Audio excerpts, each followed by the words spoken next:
Bonjour à tous, donc on va parler ensemble de nutrition et cancer. Donc évidemment, comme c'est un vaste sujet, on a choisi de se concentrer sur les spécificités donc, de la prise en charge nutritionnelle pendant le cancer, donc pendant la phase de traitement des cancers.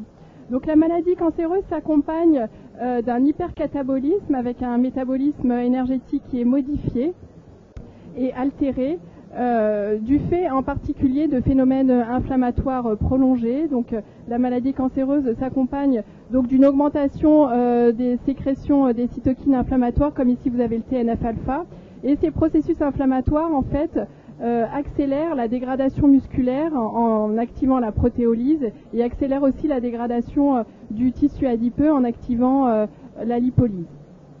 À côté de ça, on a des modifications du métabolisme énergétique, en particulier au niveau de l'insuline. Donc on a une insuline qui est sécrétée en moindre quantité et qui est moins efficace. Donc c'est ce qu'on appelle l'insulinopénie et l'insulinorésistance. Et de même, ça entraîne une altération du muscle dont la protéolyse est accélérée et une augmentation de la lipolyse. Et puis, le troisième élément spécifique du métabolisme énergétique dans le cancer, c'est le fait que la cellule cancéreuse sécrète des molécules particulières, comme par exemple le PIF, le Proteolyse Inducing Factor, qui de même entraîne des activations de la protéolyse, et le Lipid Mobilizing Factor, pareil, qui accélère la lipolyse. Donc tout ça conduit à finalement une destruction accélérée du tissu adipeux et du tissu musculaire.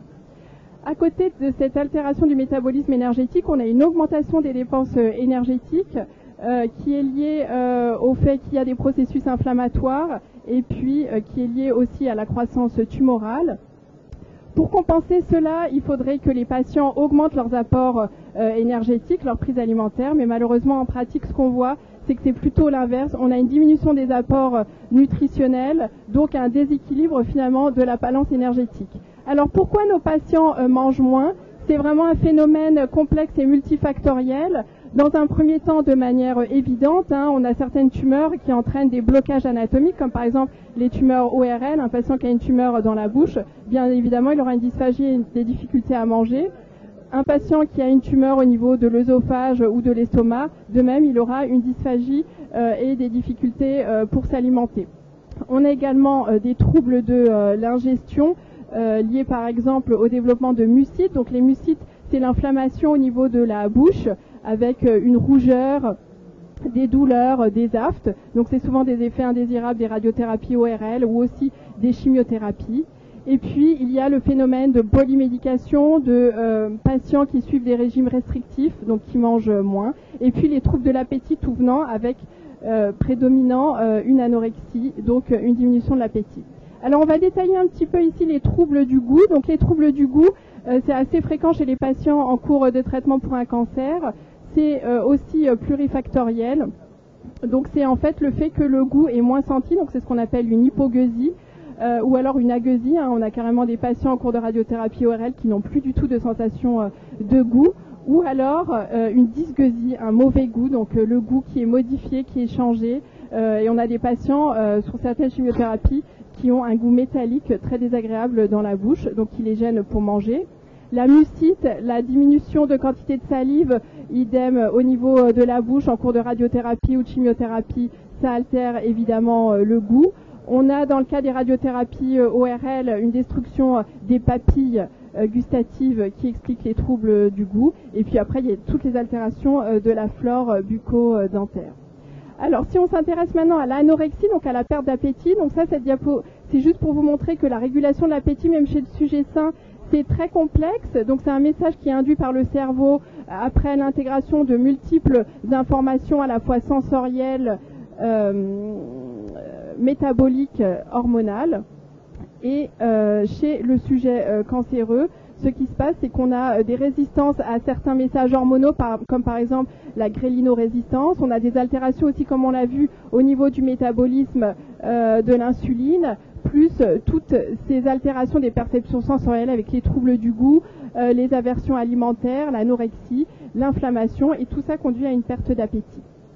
Un autre phénomène qui explique pourquoi nos patients ont des difficultés à manger dans certains cas, c'est ce qu'on appelle le forcing alimentaire. Donc c'est le cas de patients qui sont sous chimiothérapie, donc qui ont des troubles du goût, une perte d'appétit, des nausées, donc des difficultés à manger, et qui n'écoutent pas leurs sensations, mais qui se forcent à manger, donc qui vont au-delà de leur capacité à manger.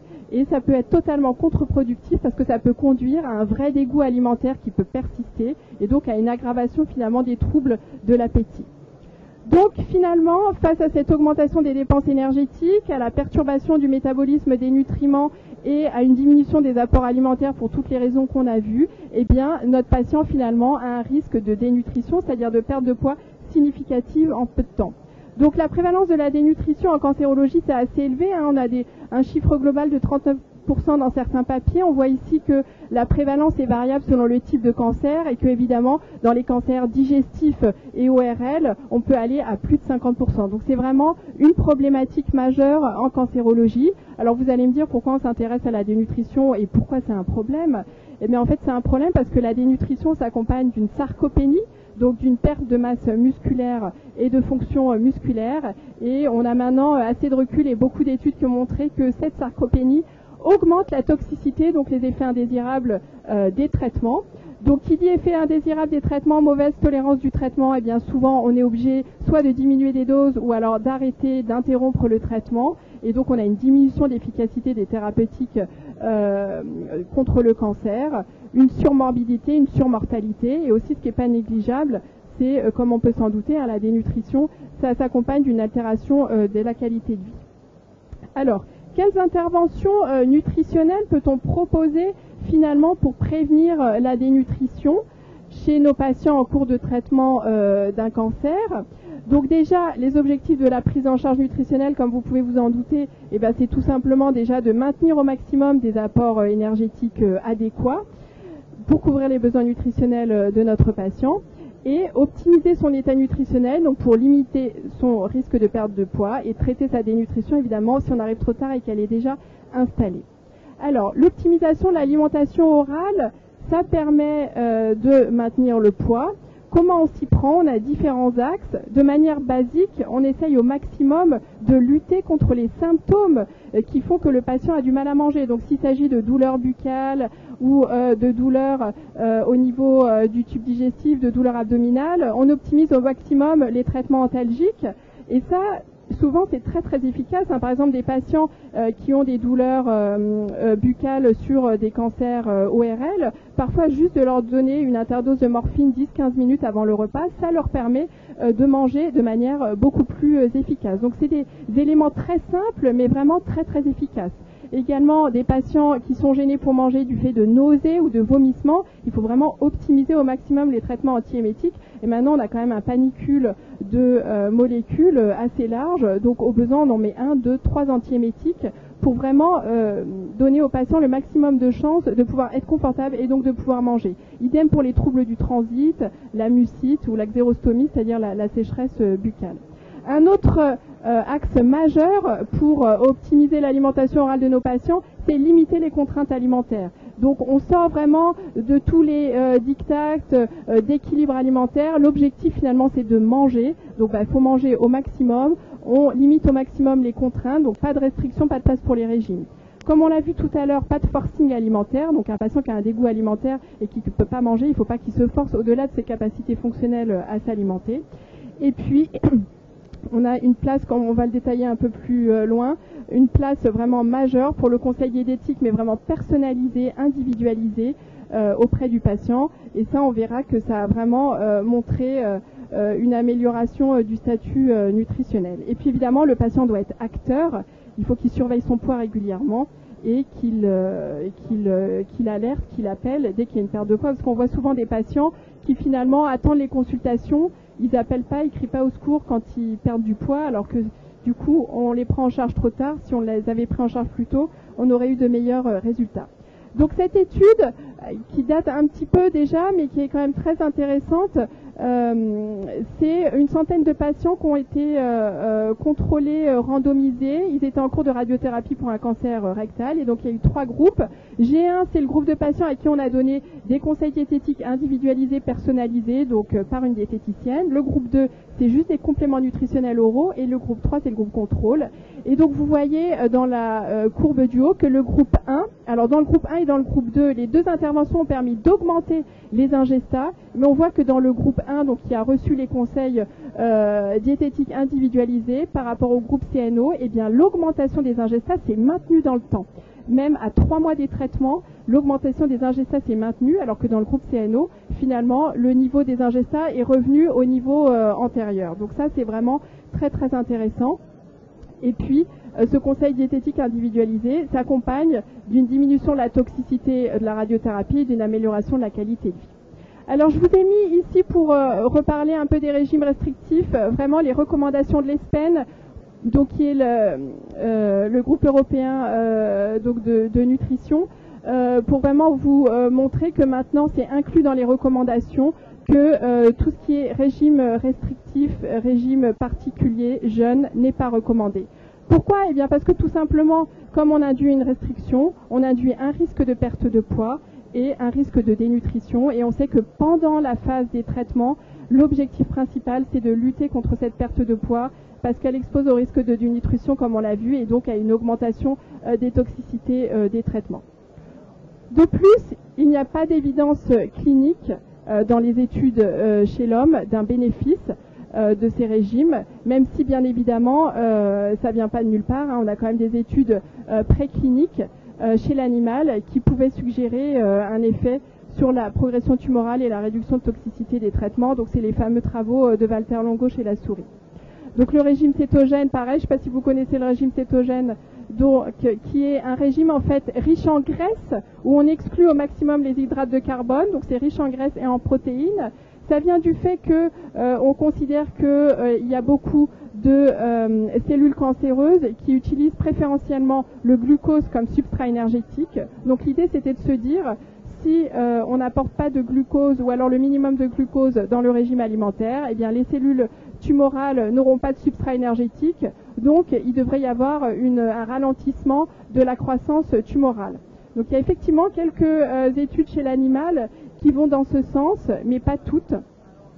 Et en tout cas chez l'homme, on n'a pas d'évidence scientifique.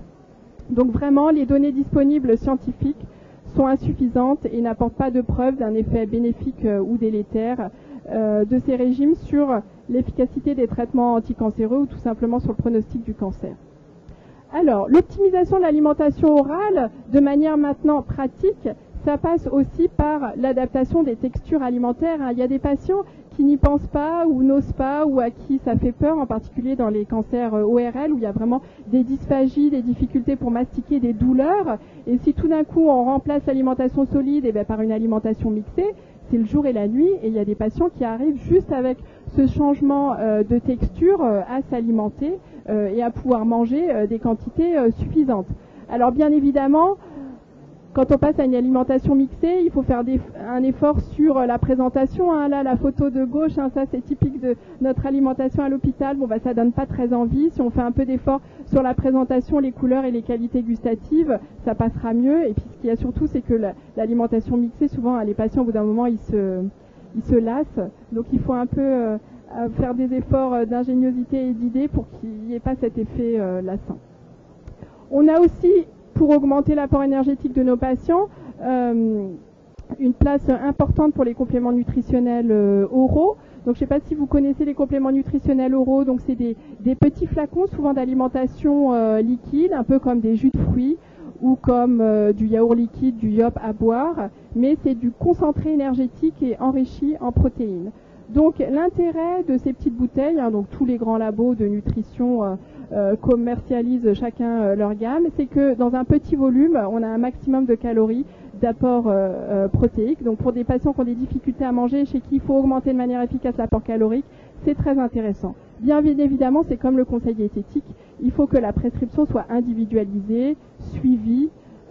Parfois, on tâtonne un peu pour trouver le complément qui correspond au patient, donc il faut vraiment qu'il y ait un suivi médical associé. Alors, les CNO, donc c'est ces petites bouteilles-là. L'autre intérêt, et qui peut être plaisant chez certains patients et les motiver, c'est qu'ils peuvent être inclus dans des recettes. Donc on peut, comme c'est du liquide, comme du yaourt à boire, ça peut être inclus dans une base de gâteau ou une crème pour enrichir le produit alimentaire à la fois en calories et en protéines, et ça permet de varier aussi. Donc c'est un aspect intéressant. Donc tous les labos ont souvent des petits guides de recettes pour donner des idées aux patients. Alors bien évidemment, parfois l'optimisation de l'alimentation orale avec toutes ces mesures ne fonctionne pas. On est en échec, le patient continue à perdre du poids, n'arrive pas à s'alimenter de manière adéquate et suffisante. Et donc là, on est obligé de passer à un support de nutrition artificielle. Donc c'est ce qu'on appelle la nutrition entérale sur sonde ou la nutrition parentérale sur cathéter central, selon les recommandations et les cas cliniques. Quand c'est nécessaire, hein, évidemment, on médicalise et on utilise ces supports-là afin que le patient ne développe pas de dénutrition ou améliore son état nutritionnel. Donc en conclusion, on peut dire que vraiment pendant cette fenêtre de temps particulière qui est la phase de traitement du cancer, l'enjeu principal c'est la lutte contre la dénutrition. Donc c'est un temps particulier avec une prise en charge particulière, des objectifs particuliers, parce que le patient, sa réalité quotidienne de tous les jours, eh bien, c'est qu'il fait face à de nombreux obstacles qui lui rendent sa prise alimentaire difficile. Donc comme on l'a vu, les troubles du goût, les nausées, les vomissements, l'anorexie, la sensation de satiété précoce. Et donc comme on l'a vu, il y a à la fois des éléments qui sont liés au cancer en lui-même, hein, l'anorexie, la sensation de satiété précoce, ça c'est en l'absence de traitement, c'est lié au cancer. Et puis il y a aussi les symptômes surajoutés liés aux effets indésirables des traitements. Donc c'est vraiment très très important d'informer les patients sur ce risque de perte de poids, ne pas les culpabiliser, mais les rendre acteurs pour qu'ils surveillent leur poids et qu'ils sonnent la sonnette d'alarme, hein, qui nous appelle quand ça va plus, qu'ils n'attendent pas les rendez-vous fixés de suivi. Et puis comme je vous l'ai montré, donc on a vraiment un rôle majeur des diététiciennes à travers les conseils diététiques personnalisés pour aider les patients à maintenir leur poids. Vraiment là maintenant, on a beaucoup d'études qui nous ont montré que c'était vraiment une mesure très très efficace. Alors souvent, il faut que ces diététiciennes aient reçu une petite formation par rapport à la spécificité du patient cancéreux, où on est un peu plus souple, par exemple sur l'équilibre diététique ou nutritionnel par rapport à d'autres pathologies. Donc c'est vrai que c'est un angle particulier, mais c'est vraiment la mesure phare pour aider nos patients. Eh bien, merci pour votre attention.